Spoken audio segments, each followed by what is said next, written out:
First off, what is exchange rate? Exchange rate between two countries is the rate at which one currency is traded for another. Then, what is exchange rate policy? Exchange rate between two countries is the rate at which one currency is traded for another. Then, what is exchange rate policy? It's the way an authority manages its currency in relation to other currencies and foreign exchange market.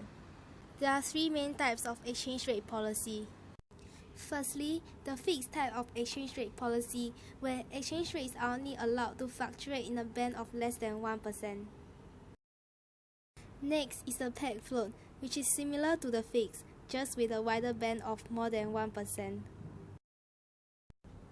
Lastly is the float, where a currency's value is allowed to fluctuate according to the foreign exchange market. In Singapore, we use none of the above. Instead, we use the dirty float system. It is where exchange rate fluctuates from day to day, but central banks attempt to influence their country's exchange rates. By buying or selling currencies, exchange rate can be manipulated. Buying currencies will lower its supply, causing the value of the currency to increase. On the other hand, selling currencies will increase its supply, decreasing the value of the currency.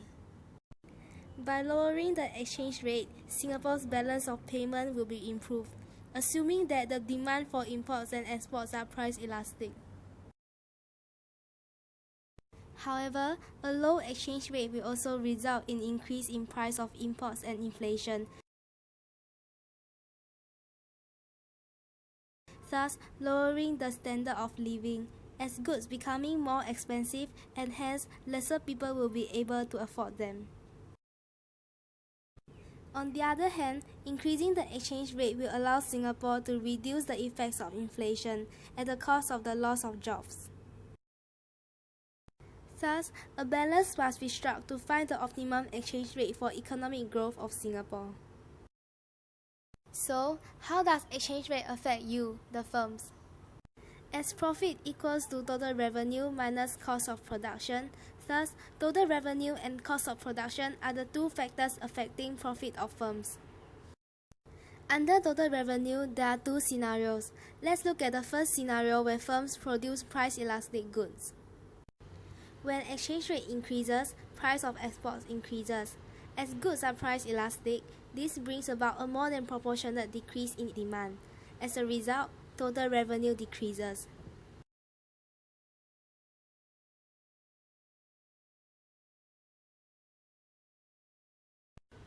We will now take a look at the second scenario, where firms produce price inelastic goods. When exchange rate increases, price of export increases too.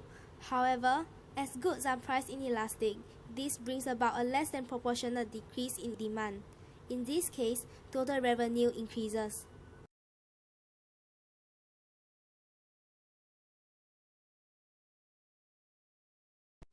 To summarize, if goods are price elastic, exchange rate is inversely proportional to total revenue, which means increase in exchange rate causes a decrease in total revenue. If goods are price inelastic, exchange rate is directly proportional to total revenue, which means increase in exchange rate causes an increase in total revenue. Under cost of production, increase in exchange rate causes price of import to decrease. There is also an increase in the number of jobs, thus factors of production are now cheaper. As a result, total cost of production decreases. Decrease in exchange rate causes price of import to increase.